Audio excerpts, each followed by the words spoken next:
Welcome to War Doc's 10 Good Minutes on Leadership series. In these episodes, we speak with leaders across the spectrum of military medicine to explore their thoughts, insights, and lessons learned on the unique privilege of leadership. Welcome to War Doc's 10 Good Minutes on Leadership series. In these episodes, we ask leaders across the spectrum of military medicine to share their thoughts and insights on the privilege of leadership. I'm your host, Major General Retired Sean Murphy. For today's 10 minutes of leadership, we will be spending that time with Major General Retired Dr. Jeff Clark. He ended his career after 35 years as the Deputy Commander for Medical Command, but he's also the Medical Corps Chief in his past and also the Director of Healthcare Ops at DHA. So had a varied jobs. Couldn't hold one, I guess, Jeff, huh? And he also had many deployments and many times when he was put under the pressure of leadership.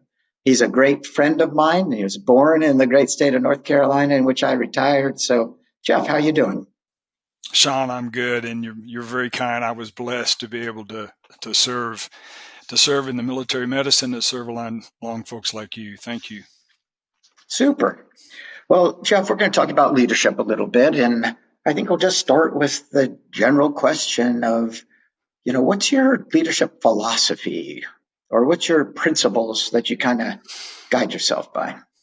Yeah, Sean, I was blessed to serve with some incredible folks and to serve with some incredible leaders that I was able to watch and learn from. But one in particular, I was fairly early in my career. I had the privilege of serving as division surgeon for the 82nd Airborne, and the division commander at the time was Major General Mike Steele. General Steele retired as a lieutenant general, a wonderful leader, and I learned much. He had a saying that he said over and over again. We actually had put it on a coffee cup. Believe it or not, I've still got the coffee cup. And it said, when accomplishing the mission and taking care of our people and their families conflict, good leaders find ways to do both. Good leaders find ways to do both. And what he would say to us is, I expect you to be a good leader. And he said, if you're mediocre, you may be good at one or the other. You may be good at accomplishing the mission. You may be good at taking care of your people and the families, but I expect you to be a good leader. That's graduate level leadership. He emulated that. He showed us what right looks like. And what I took away from that was, you don't accomplish the mission in the morning and take care of people in the afternoon. And what I evolved over time as I had more leadership opportunities, to think of it as accomplish the mission, take care of our people, and think of it as a prism, and look at every challenge and leadership situation that you might come to, opportunity for people and doing the things we had to go do, and look at it through that prism and think about mission and people and their families at the same time. That served me very well. That's a high standard to achieve, but I greatly appreciated General Steele setting that example and giving me something to strive for during my career. Yeah, it's great. And that mentorship, we can all pick one or two people that always helped us along and were so valuable to our careers. Taking care of people is a great, important part of leadership as well as team building. Can you give us just some thoughts on how you approach that? Yeah, I think, again, growing out of the quote that I mentioned from General Steele, accomplish the mission, take care of the people. I've served with several units that we took that to heart. And really, when I was with the 21st Combat Support Hospital preparing for deployment to Iraq, we had to go through and establish our mission essential task list. What are the 3 to 5 things that we've got to be good at in order to accomplish our mission? And what we did was we established taking care of our people, creating conditions for the folks that we in our unit and their families to prosper as a mission essential task. What I learned from that was, if something's important, then you not only need to say it. It's easy to say we're going to take care of our people, But if you actually make it a specified task and approach it as a mission essential task, give it the resources, time, energy, critical thinking, leadership oversight, because that's leadership business, then you actually provide a structure and organization to it. You think about it, and you can develop a framework for how you go about doing that. So what we did in the 21st Combat Support Hospital was we developed something called a prosperity plan that had 4 domains: personal, professional, spiritual, and family/relationships. We developed a workbook that had things to think about in those 4 domains. We talked about it. We created conditions for it. And then I was able to use that in future assignments to include at Walter Reed and regional medical commands as a structured approach to taking care of our people, because if it's important, then you need to put leadership, time, and energy behind it. There's no question that you have to make priorities priorities. And often leaders don't put that up in front of people and just expect people to understand them. As we went through our careers, we certainly ran into some difficult leadership challenges and maybe decisions. Can you think of some of those that you went through that you might want to share with our listeners that might help them?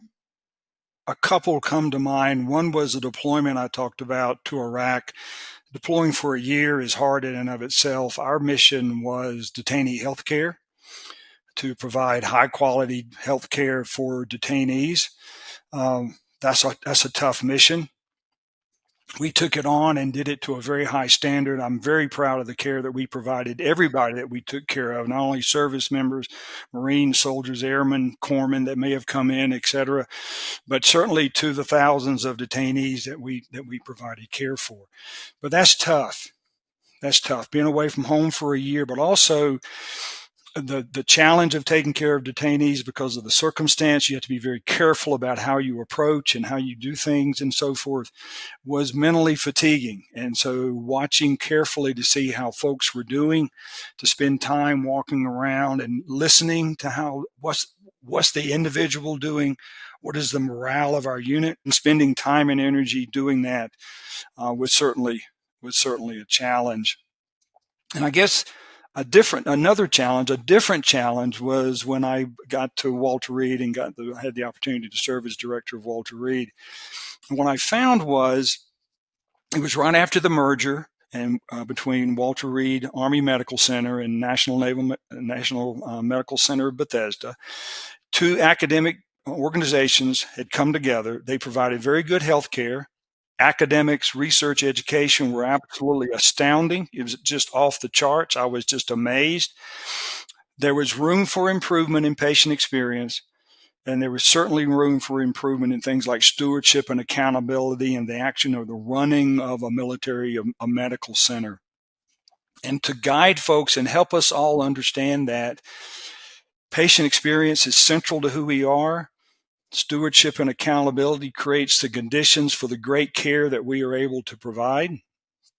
And to kind of shift that around and let that become a natural part of who we are, when that truly hadn't been as much of the emphasis in the past, was a leadership challenge. Again, time and energy, spending time listening, talking to folks, and really saying the same things over and over again while actively listening to where people were coming from and what they considered the challenges associated with that. Yeah, I'd say the clash of cultures. Yeah. And you and I had to deal with that throughout our careers, your being Army, mine being Air Force. Communicating across those cultures is harder than those who don't know those cultures understand. Yeah, Sean, I'll just add to that is that I found that it actually worked very well, but you had to make a conscious effort as a leader. You choose your words carefully and do things that were team building, that we would take great pride in being Air Force or Navy or Marine or Public Health Service or Army, celebrate birthdays, but realize that we were all on the same team and that we were coming together for a common purpose. Required time and energy, but was incredibly rewarding. So thank you for that question.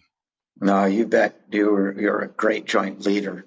Do you have any favorite books that you might recommend folks listening in? Yeah, a couple. There's a book called Defeat into Victory by Viscount Slim, Slim. He was a senior leader in the India-Burma theater and took an army that was being defeated, had been defeated, and turned them around. Incredible leadership memoir. Chapter 9, The Foundations, talks about how he did that. A lot about taking care of people is in there. And the other is, I would suggest, is Harold Kushner's book, How Good Do We Have to Be?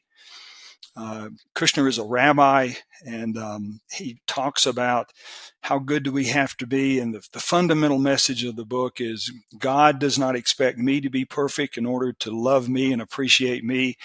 So therefore, I should not expect perfection of myself, and certainly not of others, in order to appreciate that they're trying and appreciate the good work that they do.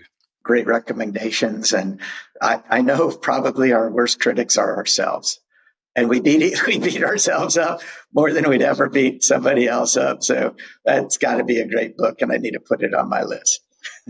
Thank you. We have been speaking with Jeff Clark on War Docs, 10 Good Minutes on Leadership. Jeff, thanks for being on the show and sharing your leadership wisdom and insights for our listeners. Thank you particularly for your 35 years of service to our nation. Sean, thank you for the opportunity. It's been fun. Thank you for tuning in to War Doc's 10 Good Minutes on Leadership series. We hope you found today's insights valuable and inspiring. To stay connected with Team War Docs, visit our website at wardocspodcast.com. Follow us on social media for updates, and subscribe to our War Docs YouTube channel for more engaging content. Your support helps us continue to document the experiences and contributions of military medicine professionals as we honor the legacy and preserve the history of military medicine for the next generation.